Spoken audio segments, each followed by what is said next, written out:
रुकिए रुकिए ज़रा रुकिए। आप ये जो वीडियो देख रहे हैं, ये जो क्लिप देख रहे हैं, आप कंफ्यूज ना हो, क्योंकि इस वीडियो में जो क्लिप आपको दिखाई जा रही है किसी पेनगुड़ी के पास, यानी कि किसी समाधि के पास कोई महिला है, कोई पुरुष यहाँ पे कीचड़ खेल रहे हैं और नृत्य गान कर रहे हैं। ये मंजर कौन सा है?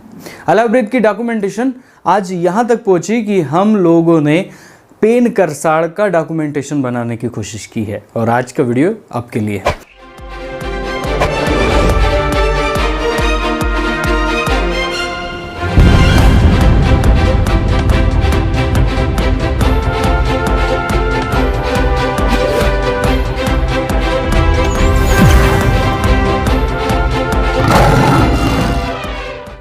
देखिए दोस्तों, बहुत सारे मज़हब में, धर्मों में ये हो सकता है कि बहुत सारे लोगों का ये कहना होता है कि कोई आदमी घर से निकल जाने के बाद, चले जाने के बाद दुख बहुत होता है और इस दुख को हम साइड में रखकर ज़िंदगी जीना सीखते हैं। लेकिन ट्राइबलों में इसका उल्टा देखा जाता है, या देखते भी हैं कि बहुत सारे ट्राइबलों के कल्चर में कोई मर जाता है और उसको लास्ट टाइम लेके जाते हैं तो बहुत सारे ट्राइबलों में नृत्य करने की परंपरा है, गाने गाने की परंपरा है, बहुत सारी अलग अलग परंपरा है। उनके पेन करसाड़ यानी जब वो चले जाते हैं, जब उनका लास्ट नेम करना होता है, लास्ट परंपरा करनी होती है, उनको अपने पेन पे लाना होता है, तब भी हंसी मजाक नृत्य गान होता है। बहुत सारे लोगों को ये समझ में नहीं आएगा, पचेगा नहीं कि ट्राइबलों में ऐसा क्यों होता है, किस लिए होता है। अगर ये समझना चाहते तो आज का वीडियो ज़रूर देखिए। दोस्तों, अलाब्रेट टीम पहुँची सीधा गोंदिया ज़िले के मैसूली गाँव में। पूरे जंगल के अंदर यह मैसूली गांव आता है और इस घनदाट जंगल में बहुत ज़्यादा जड़ी बूटी और बहुत ज़्यादा नॉलेजेबल पर्सन आपको मिल जाएंगे। लेकिन अगर आप टूरिस्ट हो और सिर्फ आप घूमने चले जाएंगे तो आपको एक मिलेगा बैकवर्ड एरिया, जिसे आम लोग बैकवर्ड एरिया कहते हैं, क्योंकि वहाँ पे कोई भी सुविधा आपको ऐसी नज़र नहीं आएगी। वहाँ पे ऐसी कोई भी रोमांचकारी दुनिया आपको नज़र नहीं आएगी और ऐसी दुनिया को आप देखेंगे तो आप यही कहेंगे कि हाँ, यहाँ के ट्राइबल लोग बहुत पिछड़े हुए हैं। लेकिन अगर आप उनके कल्चर को, उनके विचारधारा को समझते हैं तो मैं ये कहूँगा कि आप दावे के साथ कहेंगे कि ये साइंटिफिक रीज़न के साथ जीते हैं और नेचर के साथ जीते हैं।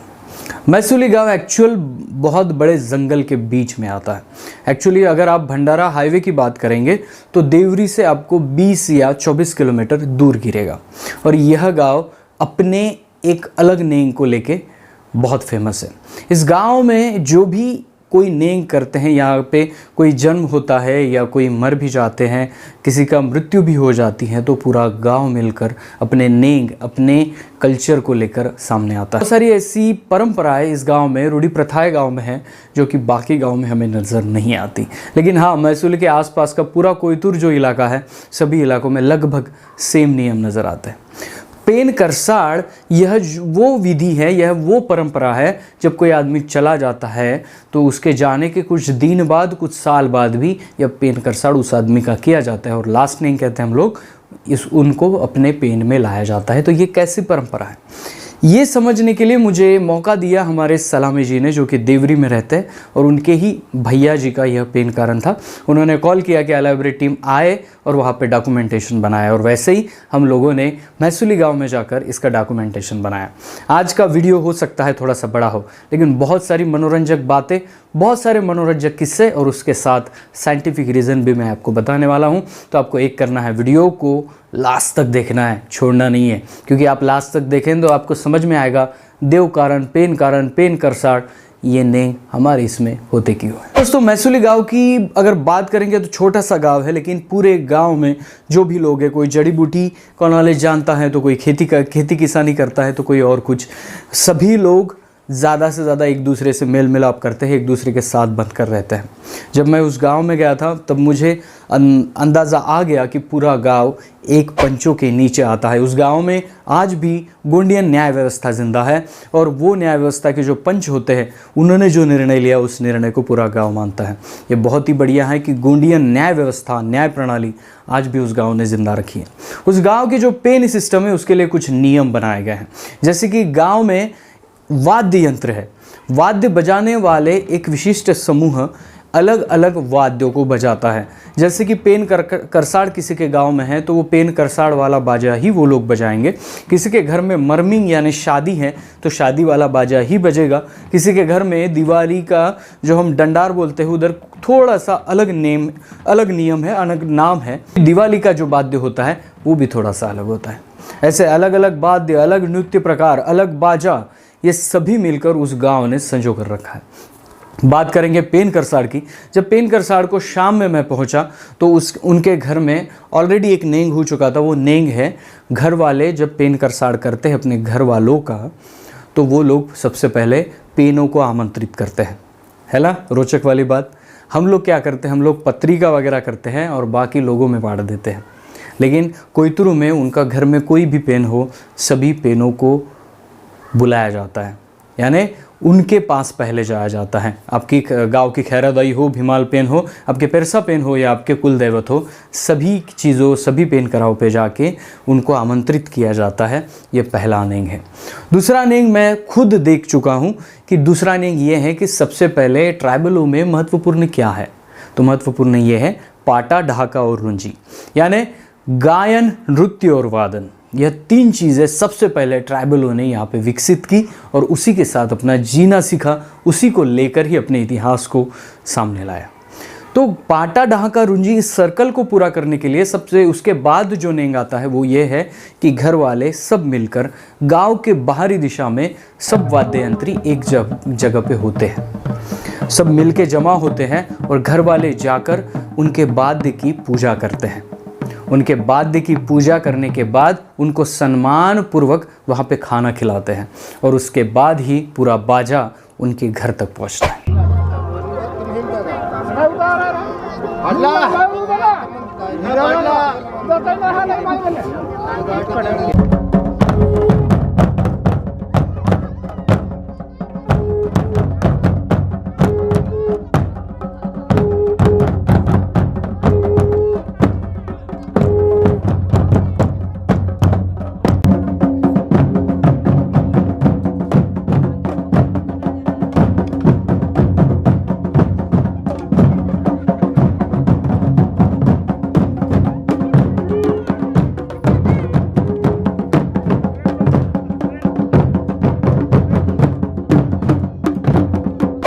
और उस बाजे टीम में हो सकता है कोई पर्टिकुलर सदस्य हो, लेकिन मैंने जब देखा तो मुझे एक बात बहुत बढ़िया लगी और बहुत अच्छी लगी।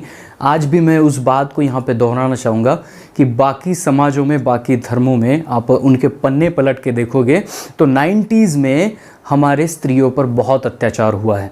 जो स्त्री पढ़ने लगी थी उस पे गोबर फेंका गया था, जो स्त्री घर से बाहर निकलना चाह रही थी उस पे अन्याय अत्याचार हुए थे, यहाँ तक कि उस स्त्री का पति अगर मर जाता है तो उस स्त्री को सती भी जाना पड़ा था। यानी स्त्री को कम किया गया, कम लिखा गया। लेकिन इस गांव के इस कल्चर ने मुझे और बता दिया कि ट्राइबल कल्चर आज भी हज़ारों साल पहले जाएंगे तो स्त्री को बहुत बड़ा दर्जा है। जब पेन करसाड़ की वाद्य यंत्री आपके घर आती हैं और जब घर आके वो नाचने लगते हैं तो सभी लोग, सभी स्त्रियां, महिलाएं, छोटे बालक, छोटे बच्चियां, जिनको भी आता है, सब लोग वो वाद्य लेके लटका कर खूब नाचती है। इसमें कोई भी भेदभाव नहीं होता कि ये इंसान है तो ये हमसे बड़ा हो गया और ये महिला है तो छोटी हो गई। ऐसा कोई भी भेदभाव नहीं है। चाहे कोई भी इस माहौल में शरीक हो सकता है और अपने वाद्य यंत्र को लेकर बजाते हुए नाच सकता है। इसमें मुझे और एक बात लगी, पाटा, ढाका, रुंजी को इस नेंग में कंप्लीट किया गया। देखिए, पाटा, ढाका, रुंजी या नेंग गुंडियानों में कंप्लीट होता है, लेकिन इस कल्चर में मैंने डायरेक्ट देखा है। मुंह से कुछ स्त्रियां हैं पाटाएं गाकर नाच रही थी और उसके पीछे नृत्य करते हुए, वाद्य बजाते हुए कुछ लोग और कुछ महिलाएं भी नाचती थी। इसका मतलब ये है कि हमारे कल्चर में नृत्य, गायन और वादन यह एक साथ किए जाते हैं और इसी का एक आविष्कार हमने वहाँ पे देखने को मिला। और मैं एक यहाँ पे नोटिस करना चाहूँगा कि जितने भी कोयतुर गाँव है, जितने भी कोयतुर जुलूस निकलते हैं किसी पेन करसाड़ में या किसी और फंक्शन में, किसी और पंडुम में, लेकिन एक आप बात ज़रूर नोटिस करिएगा, उनके इसमें नकल करने वाले ज़रूर होते हैं। और मैंने उस गांव में भी देखा कि उनका वाद्य उस नकल करने वाले लोगों के बिना अपूर्ण नज़र आ रहा था। वहाँ पे हमें भालू देखने को मिला, टाइगर देखने को मिला और वो सुअर भी देखने को मिला। बहुत सारी चीज़ों को अपने शरीर पे लगाकर वो हूबहू जंगल के प्राणियों जैसा, वाइल्ड लाइफ जैसा कुछ नकल करने की कोशिश कर रहे थे। इसका मतलब ये भी होता है कि जंगल में रहने वाले जो ट्राइब है अपने टोटेमों को कभी भूलते नहीं हैं, उनके साथ ही वो जिया करते हैं और उनका ही निरीक्षण करके वो जीने की कोशिश करते हैं। और यही हमने देखा वहाँ पे। पुल्ली यानी बाघ होता है, टाइगर होता है, और वो भी हमें देखने को मिला, भालू भी देखने को मिला, बहुत सारी चीज़ें वहाँ पे उस कल्चर में मुझे देखने को मिली। और ये सभी चीज़ें मैंने देखा है, मैं महसूस कर रहा हूँ कि पेन करसाड़ की ये पहली स्टेप थी। दोस्तों इसकी सेकंड स्टेप ये थी कि रात भर तो जगना था, क्योंकि उस दिन वाद्य यंत्र आए थे और बहुत जागरण हुआ था। लेकिन उसके बाद कुछ महिलाएं जमा हुई थी और जिन महिलाओं ने वहाँ पे रात भर पाटे गाए थे। हम अगर चाहेंगे 1, 2, 3, 4 या 10 गाने गा सकेंगे, लेकिन वो महिलाएं रात भर पाटे गाती थी। और एक मोमेंट ऐसा आया, 4 या 5 बजे की बात है, कि सब लोग रोने लगे थे। उनके पाटाओं में जो पावर है वो पावर वहाँ पे मुझे देखने को मिली थी। रात के 4 या 5 बजे जब वो महिलाएं गा रही थी तो उनके पाटाओं में ऐसा कुछ उल्लेख आया था कि जो लोग चले गए हैं, जिनका फ़ोटो वहाँ पे लगाया हुआ है, उस आदमी की पहचान, उस जो चले गए उनको क्या पसंद है, क्या नहीं था, वो क्या करना चाहते थे और आज क्या करने वाले थे, इन सभी चीज़ों पे उन्होंने गौर किया। और सभी लोग वहाँ पे बैठे बैठे रो पड़े थे। ऐसा नहीं है कि दुख मनाया नहीं जाता, लेकिन इसका मतलब ये नहीं है कि पूरी ज़िंदगी रोते रहना नहीं है। तो हमें इस प्रकृति के अनुसार हमें अपने कर्तव्यों को भी समझना है। इसलिए ट्राइबल कल्चर में अनेक इमोशंस एक जगह आते हैं।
जब सुबह हुई और सुबह होने के बाद हमने देखा कि दूसरे नई के लिए तैयारी की जा रही थी।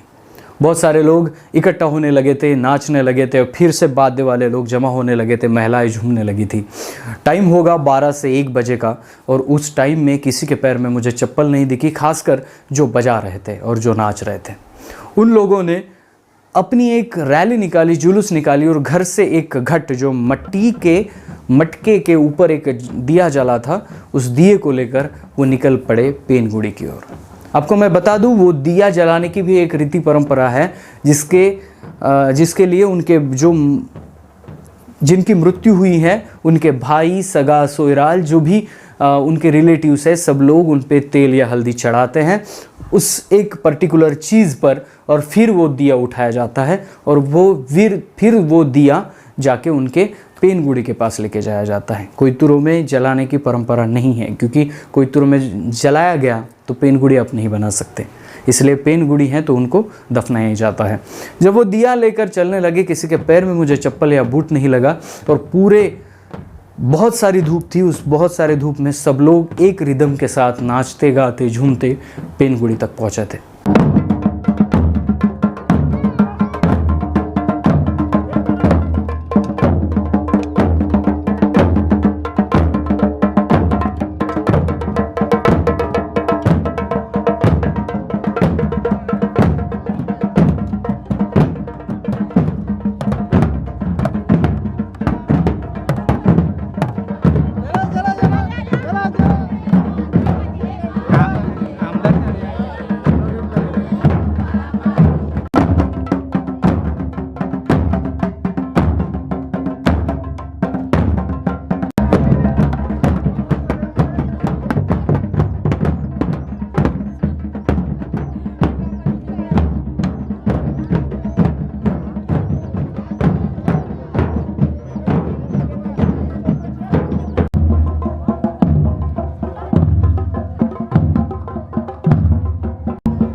पेनगुड़ी के पास पहुंचने के बाद बहुत सारी नेंग वहाँ पे थी और उस नेंग को सब लोगों ने किया। वहाँ पे हमारे जो गांव के देवारी भूमकाल हम बोलते हैं, उन सभी लोगों ने वहाँ पे गोंगो किया और अपने गोंगो के साथ अपने सगा सोयराल जमाई हैं, सब लोग हैं, उन सब लोगों को एक साथ बुलाया। नेंग का मतलब क्या होता है ये मैं आपको बताता हूँ।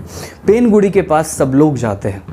पेनगुड़ी के पास जाने के बाद जो मिट्टी होती है उस मिट्टी को महसूस करते हैं, हाथ पे लगाते हैं, आंख पे लगाते हैं। इसका मतलब ये है कि वो सीधा सीधा वहाँ पे मैसेज दे रहे हैं कि आप तो हमें छोड़ के चले गए, लेकिन ये जो मिट्टी है ये मिट्टी ना ही इंसान को छोड़ती है। ये कानूनी नियम है, ये नैसर्गिक नियम है, नेचर का नियम है कि इंसान को आज नहीं तो कल यहाँ से विदा होना है और उनके साथ आप भी शरीक होते हो। इसलिए मिट्टी आंख पर लगाई जाती है। और हमारे कल्चर में तो संगो संगी यानी मामा का लड़का मामा की लड़की के साथ यानी एक दूसरे के साथ वो हंस सकते हैं, मजाक कर सकते हैं और इसी मजाक में वहाँ पे मिट्टी खेली गई थी। मिट्टी खेलने के बाद सभी लोगों ने वहाँ पे बहुत बढ़िया नृत्य किया और सभी लोग नहाने यानी उस मिट्टी को धुलाने किसी पानी के स्रोत के पास चले गए।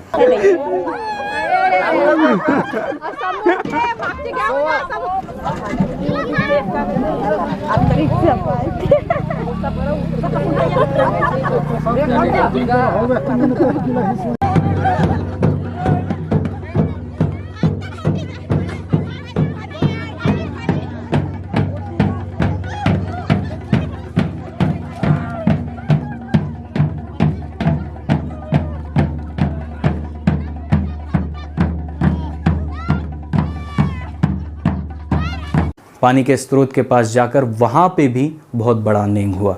जल देवता को वहाँ पे प्रणाम किया गया। कैसे? थोड़ा सा मैं आपको एक हिंट देता हूँ।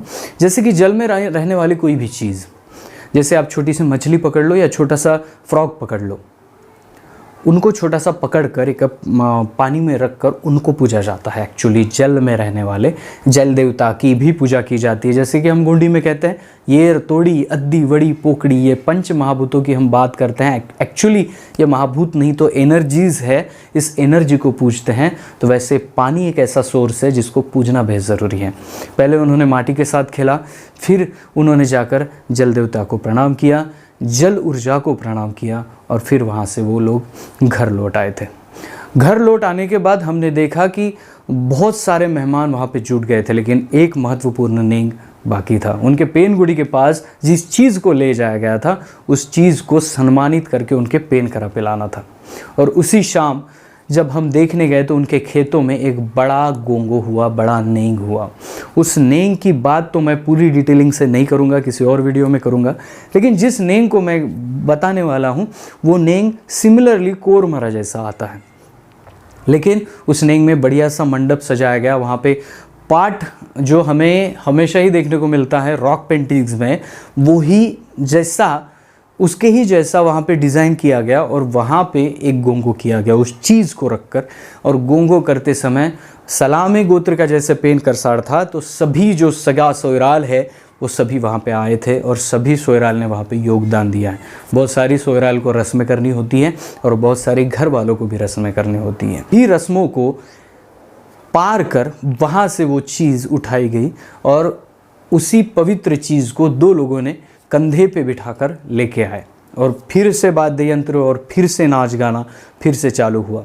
उस चीज़ को सबसे पहले वो व्यक्ति जहाँ पे रहते थे उस घर में लेके जाया गया।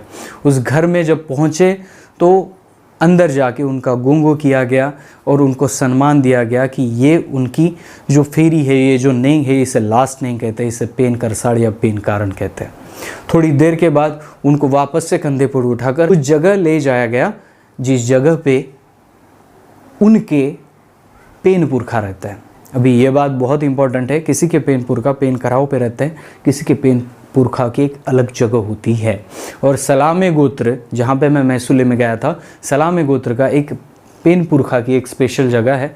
उस जगह पे पहुँचा के वहाँ पे बाकी किसी को एंट्री नहीं होती, वहाँ पे उन लोगों पे ही एंट्री होती है और वहाँ पे उन लोगों ने उनको स्थापित किया और ये माना कि अभी हमारे जो पुरखा चले गए हैं वो आखिर में हमारे ही पेन कड़ा पे आके विलीन हो गए हैं। और ये एक जो परंपरा है उस परंपरा को पूरा सर्कल किया गया। इसे बाहरी लोगों में पेन करसाड़, देव कारण, पेन कारण अलग अलग नाम से बोला जाता है। एक्चुअली उस गांव में जाने का मेरा एक बड़ा रीज़न था कि मैं देखना चाहता कि रीति रिवाज कैसे होते हैं। मैं देखना चाहता था कि क्या इमोशनल होते थे सब लोग, क्या रोना धाना हो जाएगा। ये सभी चीज़ें मैंने देखी और मैंने वहाँ पे एक सीखा है कि ठीक है, आपके घर का कोई व्यक्ति, बड़ा व्यक्ति है जो कि आपके दिल के करीब है, वो चले जाते हैं तो दुख तो बहुत होता है, लेकिन इसका मतलब ये नहीं कि नेचर आपको कहता है कि आप हरदम रोते रहे। जब उनको पेन में लाने की बात होती है तो पूरा गांव जानता है कि पेन में लाने वाली बात बहुत अच्छी होती है, क्योंकि उनको पेन में लाकर उनको सालों तक, हजारों सालों तक पूछते हैं, हमारे पुरखाओं की जगह पे हम चले जाते हैं, तो उस जगह में लाना है तो वो उत्सव मनाया जाता है। और इसलिए पूरा गांव मिलकर, आपसे ये कोई नहीं कहेगा कि हमें ये चाहिए वो चाहिए, पूरा गांव उसमें योगदान देगा, गांव ही बाजा बजाएगा, गांव ही साथ में झूमेगा और पूरे लोग वहाँ पे एक उत्सव करके मनाते हैं। और इस पेन करसाड़ को, ऐतिहासिक पेन करसाड़ को मैंने बहुत नज़दीक से देखा है। मानता हूँ मेरे बहुत सारे पॉइंट यहाँ पर छूट रहे हैं, लेकिन वो पॉइंट मैं इसलिए छोड़ रहा हूँ क्योंकि उन पॉइंट पे मेरा एक एक डिटेल वीडियो बनेगा। लेकिन इस दौरान मुझे कहीं पे भी अंधश्रद्धा नज़र नहीं है, अंधविश्वास वाली बात नज़र नहीं है। यहाँ पे मुझे मिला तो सिर्फ़ और सिर्फ साइंस, क्योंकि गांव के लोगों ने भी वाद्य यंत्रों के द्वारा बहुत सारी कला संस्कृति को बता दिया था। हमारी जो महिलाएं पाटा गाती थी, वो महिलाएं अपने पाटाओं में बहुत सारा इतिहास लेकर आई थी और उस पाटाओं को मैंने बहुत बड़े पैमाने पे उसको रिकॉर्ड किया है। धीरे धीरे उन पाटाओं को जैसे मैं समझते जाऊंगा, क्योंकि बहुत हार्ड गोंडी उसमें मिक्स है, तो उस पाटाओं को धीरे धीरे समझ कर ही हम लोग उसके अर्थ निकालते जाएंगे। और इसलिए उस पाटा गाने वाले मातृशक्तियों को बहुत बहुत सेवा जोहार करता हूँ कि आप लोग हैं, इसलिए ये कल्चर टिका हुआ है। और सभी उस गाँव के नवयुवकों को, सभी लोगों को, सगाजनों को यही कहना चाहूँगा, भैया जी आप लोगों ने अपने नेंग को बचाया है, अपने कल्चर को बचाया है, ऐसे ही बचाते रहिए, क्योंकि ऐसे आपके नेंग कल्चर से हम मैसेज को लेते रहेंगे। और इस वीडियो के लिए मैं धन्यवाद देता हूँ हमारे सलामी जी का, जो कि अविरत गोंडवाना के लिए बड़ा कार्य कर रहे हैं। सर जी, सलामी जी हमारे कचारगढ़ कमेटी के सदस्य भी हैं, जो कि कचारगढ़ में हर साल हमारे सगाजनों की सेवा भी करते हैं। तो उनके परिवार को बहुत बहुत सेवा जोहार करता हूं। और ये अलाइव ब्रेथ का ये दौरा बहुत ही इम्पोर्टेंट था। भले ही ये वीडियो आपको बहुत बड़ा लग रहा हो, लेकिन इससे मैसेज बहुत ही ज़बरदस्त निकलने वाला है, क्योंकि यहाँ का कोई तुर जो भी नेंग करता है, जो भी रीति परंपराएं, जो भी रूढ़ी प्रथाएं करता है, उसके पीछे कुछ ना कुछ रीज़न होता है, उसके पीछे साइंस होता है, जिस साइंस को हमें समझना है। और उनके पेन गुड़ी स्थल से जो नेंग निकला था, वो सभी नेंग उनके घर तक पहुंचा है और उनको पेन कड़ा पे विलीन किया है, और उसके बाद ही हम लोग वहाँ से लौट के आए। तो बहुत बढ़िया सफ़र रहा मैसूली गांव का। तो सभी के लिए सेवा जोहार। और इस वीडियो को कोई समझ नहीं पाएगा तो उसको ये वीडियो ज़रूर सेंड करिए और बताइए कि हमारे नेंग में कितना पावर होता है, हमारे परंपराओं में कितना पावर होता है। इस वीडियो को यहीं पर रोकता हूँ, मिलता हूँ अगले वीडियो अगले टॉपिक के साथ। तब तक के लिए जय सेवा, जय जोहार, जय आदिवासी, जय गोंडवाना, जय भीम।